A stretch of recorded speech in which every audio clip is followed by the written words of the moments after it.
अरे विनोद, तूने हलवाई को सारा सामान तो दे दिया है ना। अक्षय की शादी में कोई कमी नहीं रहनी चाहिए। आखिर सबसे छोटा भाई है तुम सबका। हाँ माँ, आप चिंता मत करो, मैं पूरा ध्यान रखूंगा। मंगल बेटा, तूने तो कहा था कि फूल का ऑर्डर दे दिया है, यहाँ तो फूल पहुँचे ही नहीं। अब क्या बहू की विदाई के बाद फूल आएंगे? माँ, मैंने अभी बात की है फूल वाले से, वो रास्ते में ही है। आप किशोर भैया से क्यों नहीं कहती कुछ करने को? किशोर पहले ही मेरे बताए काम कर रहा है। पास के सभी रिश्तेदारों और मोहल्ले वालों को कार्ड वही तो देकर आया था। रिसेप्शन के लिए हॉल भी उसी ने बुक किया था। टेंट कुर्सी वालों को भी तो वही देख रहा है। पर कई मोहल्ले वाले तो हमारे भरे पूरे परिवार से जलते भी हैं। उन्हें बुलाने की क्या जरूरत थी? बेटा, शादी ब्याह में तो बुलाना ही पड़ता है, नहीं तो लोग क्या कहेंगे। दादी दादी देखो ना, हलवाई अंकल हमें लड्डू नहीं दे रहे, आप इनको डांटो ना। अरे चैन सुख दे देना बच्चों को लड्डू, क्यों तंग कर रहा है इन्हें? बीबी जी, मैं कहाँ मना कर रहा हूँ, लेकिन लड्डू बनते ही ये बच्चे उठा उठा कर खा लेते हैं। अरे मैं तो इन्हें थाल में रख के परोस भी नहीं पा रहा। भागो, अब कोल्ड ड्रिंक पीने चलते हैं। भागो भागो, अब कोल्ड ड्रिंक पीने चलते हैं। जैसे कि आप देख रहे हैं, आज इस घर के सबसे छोटे बेटे अक्षय की शादी है। घर में बहुत चहल पहल है। कुलभूषण की बीवी कमला को फुर्सत ही नहीं है कामों से, लेकिन कुलभूषण और घर के बाकी लोग कहाँ हैं? आइए देखते हैं। अजी, आप यहाँ आराम से बैठकर गाने सुन रहे हो और घर में अभी तक इतने काम बचे हैं करने को। अरे भाई, मेरे सबसे छोटे बेटे की शादी है, इसके बाद तो मैं अब चिंता मुक्त हो ही जाऊंगा। और फिर घर में तुम हो, बेटे बहुएं हैं, तुम लोगों के होते हुए मैं क्यों काम करूं? मैं तो शान से बेटे की शादी में जाऊंगा तैयार होकर। अरे ठीक है, अब आप आराम ही कीजिए। एक बार अभिषेक की बीवी आ जाए, फिर मैं भी आराम करूंगी और मेरी चारों बहुएं पूरे घर की जिम्मेदारियां संभाल लेगी। इतना कहकर कमला वापस अपने काम में लग जाती है। बेटा भी, तू अब तक तैयार नहीं हुआ? किससे बात कर रहा है फोन पर? तैयार कैसे हूँ?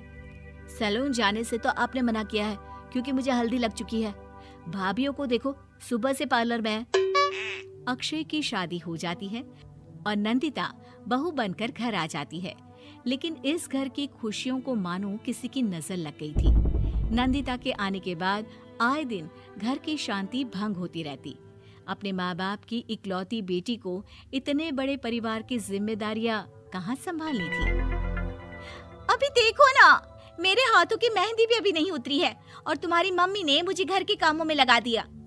मैंने सोचा था कि घर की सबसे छोटी बहू होने के कारण मुझे सब पलकों पर बिठा के रखेंगे, पर यहाँ तो पलक झपकने की भी फुर्सत नहीं मिलती।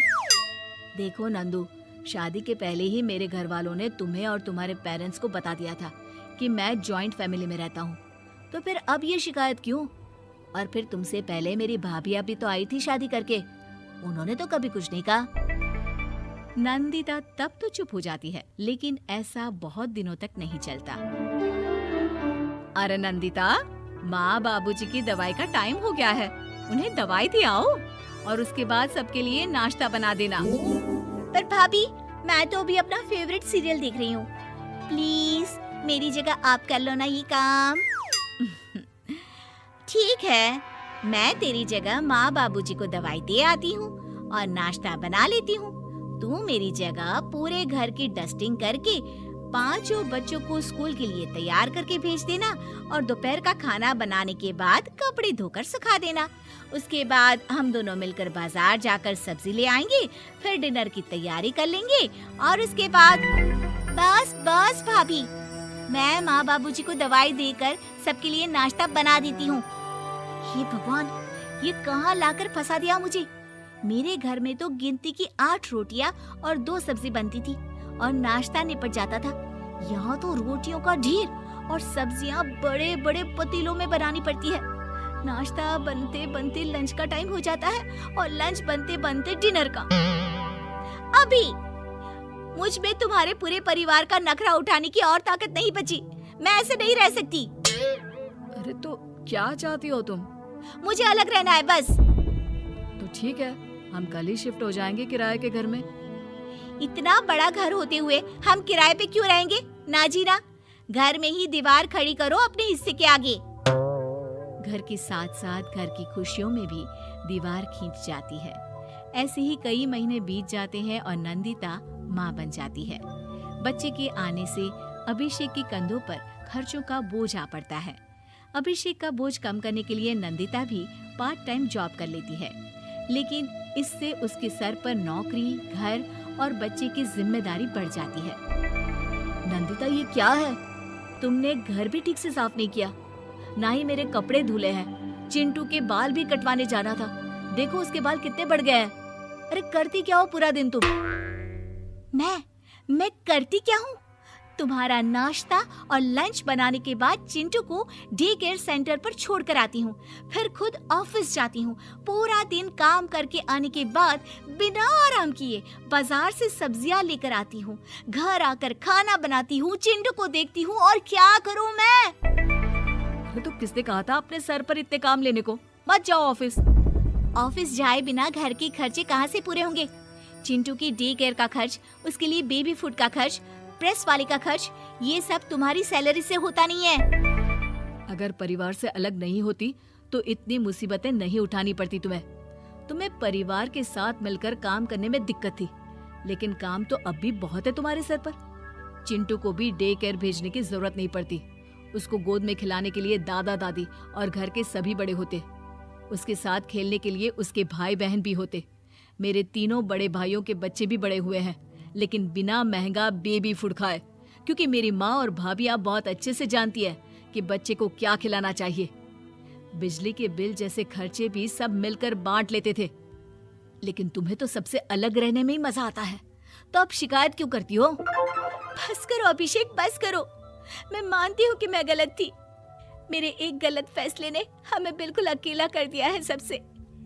एक घर में होते हुए भी हम बाकी परिवार से अजनबियों की तरह रह रहे हैं। अभिषेक और नंदिता की सारी बातें घर के बाकी लोगों को सुनाई दे रही थी। तभी कमला बोल पड़ती है। अरे नंदिता बहू, किसने कहा कि तुम अकेले हो?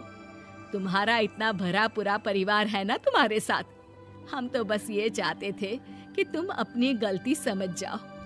अगर हम तुम्हें समझाते तो शायद तुम ना समझती, लेकिन अपनी गलती का एहसास तुम्हें खुद हो गया है, तो अब तुम समझ चुकी हो परिवार में एक साथ रहने का मोल क्या होता है। मम्मी जी, मुझे माफ कर दीजिए, अब ऐसा दोबारा कभी नहीं होगा। अरे माफी बाद में, पहले मेरा पोता जरा मेरी गोद में तो दे, और तू जाकर सबके लिए चाय बना ला।